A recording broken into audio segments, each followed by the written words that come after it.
Quite true, quite real, quite trill. Yeah. Well, David Shaw. Like you said, you know me as a musician. In and out of Austin since probably about 6 years now. I've been coming back and forth to perform. So that's my love, man. I love to perform. I love to write. I love to write and record, and I love to be on stage. So yeah, that's my baby. That's what I do. That's my heart. You know what I mean? But I've always been a writer. I was a writer before I ever did songs, man. I was school. Like, I went to school in the suburbs. My hood, we like the closest black neighborhood to the suburbs where we were. Like, 'cause they after they started leaving the inner cities, and when it spread out, my neighborhood was already there. You know what I mean? Like I said, it was farmland. So they started basically just building suburbs around the area, and so I went to school with rich people. And I was from a poor neighborhood. I wasn't poor, man. I'm gonna give my grandparents some props. My pops did his business. I lived in a 5-bedroom brick house. That's right. In the hood. You know what I mean? I lived on the dope corner. I can look out my window and prostitutes and dope selling was right literally next to my porch. I seen it, but we wasn't poor. But our neighborhood was. And we went to school with 16-year-old white girls that had Lexuses. They drove to school. I've been knowing since first grade. So it was a big, diverse kind of thing, you know what I mean? So I grew up around those guys. I grew up around those black dudes that you were talking about that wore cashmere sweaters and cohons and talked very properly. And you know what? But some of them dudes still some of my best friends today. 20 years later. Yeah, because when you grow up and you get to kind of see stuff from their point of view, you know what I'm saying? Because, a lot of us really feel like, we almost look down on having privilege of people actually working and making it out. But that's really what it is, man. Like, really, I thought that was actually the whole goal, was to kind of work and get some better shit. You know what's funny, though? I'm going to tell you some shit I seen. I don't know if you saw this. We had those brothers from my hood that were on some, they ain't real. Like you said, really talking down the fact that them dudes' parents, did what they had to do, to get them out of certain situations. But some of them dudes did their best not to be in that situation because they felt like they wasn't cool enough. They started coming to my hood selling dope, wanting to be down, getting in and out of, going in and out of penitentiary and shit. And they were already in the suburbs. I'm telling you the truth. Like, it's like really, it was like a historical place, man. I mean, that's where like all the big acts, like when Ray Charles came to town, James Brown, when they all came to town, they would roll through Third Ward. Third Ward was where it was popping. You know what I mean? Was it because of its proximity to the downtown? Probably so. I said, I really didn't start hanging in Third Ward till I was an adult. I really didn't know it was culture popping like that. Then from the north side, the big black culture on the north side was cowboy shit. You know what I mean? That's where all the trail rides was. And you get that history of. The brothers that was out there in the fields riding horses. You know what I'm saying? So, but when you go to the south side, the only thing I really knew about Third Ward, until I was able to just move around on my own, was well, it wasn't even that. It was Third Ward was like, get your ass shot up. It was the bad stuff. You know what I mean? I had no idea the beauty Ward until I joined the Hebrew Israelite movement. I want to say maybe 03, 04, something like that. And our temple was out there on Dowling Street. And Dowling Street, that's where Carl Hampton got shot by the police. Like, this straight up history on Dowling. You know what I mean? Like I said, Dowling and Elgin is where El Dorado? It's called El Dorado Ball.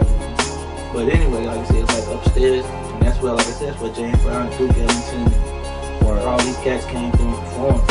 So that's culture, man, and that's so I started hanging out there, and they started having this place called Shape Center. I'm sure you heard of it. And it's the epicenter of the Pen African. But anyway, I deal with Elevated. That's my man. Elevated. Right. Prairie graduate. Absolutely. Sharp brother, too. Real sharp. I saw him with a whole thing of kale, like they got a big old garden. My man, I seen like we all family, man. I seen he's like a straight up gardening brother. He's PB brother. Now? Agriculture. Yeah. Kavanaugh. I can't say his last name. Noisy. Yeah. Okay. Yeah. Yeah. Man, I'm telling you, man. You know, so just being out there and start meeting some brothers and sisters that was about it. You know what I mean? Young brothers and sisters, and of course the elders are still out there, and it ain't no break in the communication lines. Right. And that's how that shit stayed strong. Like I said, where I'm from, man, it's like tripped me out. It was a dude that, you know, toured with Stevie Ray Vaughan from my neighborhood that my daddy grew up with. Yeah. And they know I do music. And they didn't bother to introduce me to this cat. You know what I mean? Yeah. And I had to write a book about that, man. That inspired me to write a book. Like the lines of communication between our generations is shit.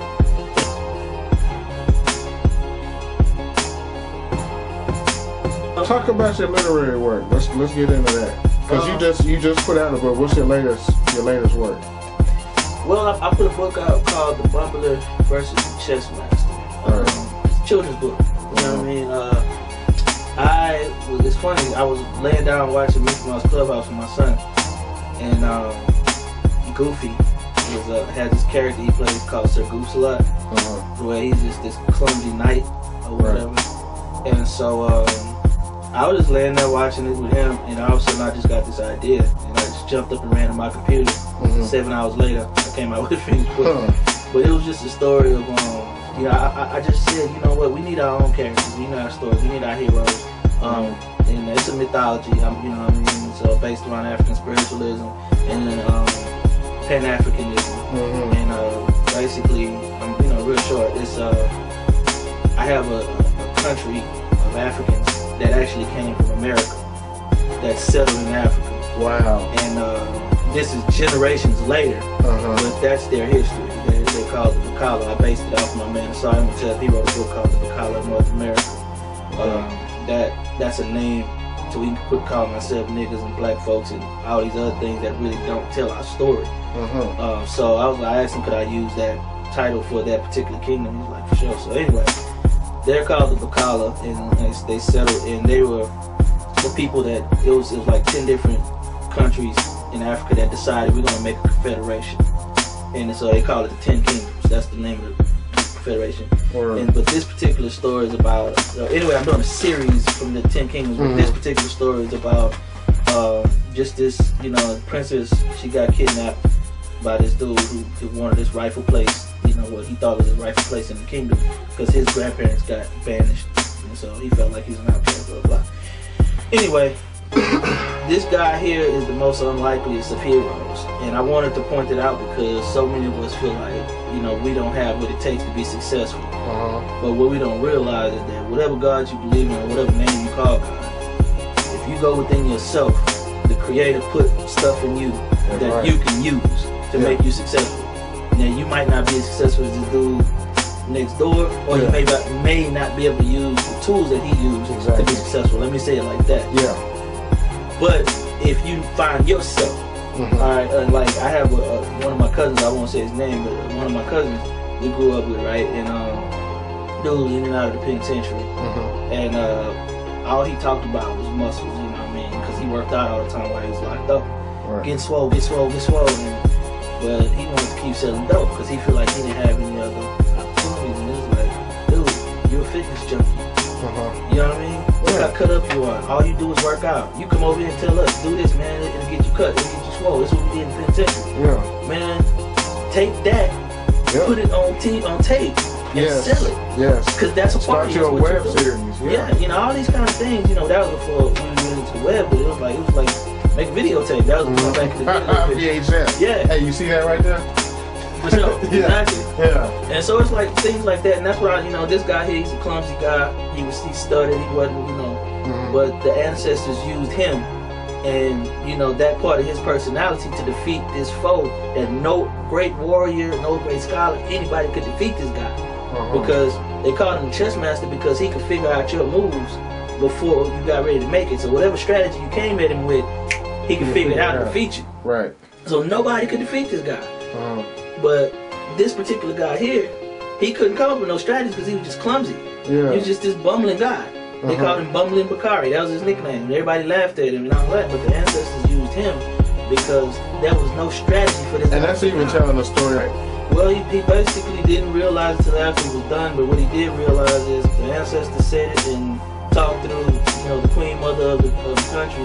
Yeah. So he just leaned on the faith type thing. Like, if they said it, then I'm going to do it. I don't know how I'm going to do it, Yeah. but I'm going to do it. You know? That's dope. That's dope. Now, that was pretty much it. And he ended up being successful just by being him. How many other writers do you have? I forgot. Because I write all the time. I come up with stuff. But right now I have that one finished. I have a sequel to that one called Sheikh Kubwa, which how much do you have published? I only have that one published. Oh, okay. And I got like 3 of them on my computer that's finished. Wow. I have a movie that's finished. I started another movie yesterday, like a short story. I was gonna talk to you about that off film. Yeah. But you know, it's a short story that I'm writing about. I created this alter ego that I want to do some music. It's real hood and real different from what everybody's accustomed to me doing. Yeah. But it's a part of me. Yeah. And it was hard for me to find a way to make a mesh. So I was like, what am I gonna do with this project? I like that, man. That's very Shakespearean of you, dog. I like that. I was like, what am I gonna do? So I just basically made up a whole new identity for that particular project. But Musiq Soulchild ended up beating me to the punch when he did his alter ego project. Didn't know that. Yes, he got an alter ego project that's like real grimy. Oh, word? Like he covered his face up. I had the same idea. I wasn't gonna show my face. I was Get your using MF cartoon Doom character. on? Yeah. So what I did is I just decided to, you know what, I'm going to use these songs, I'm going to do something with it, but I decided to create a story around why that existed. Yeah. And so I just made up a short story that I'm writing, make it like a little short film, 1 of them 30 minutes, and just make that soundtrack for it. That's dope, man. I mean, like, if I can help you, dog, you know what I'm saying, I'll help you with that as much as I can. Whenever.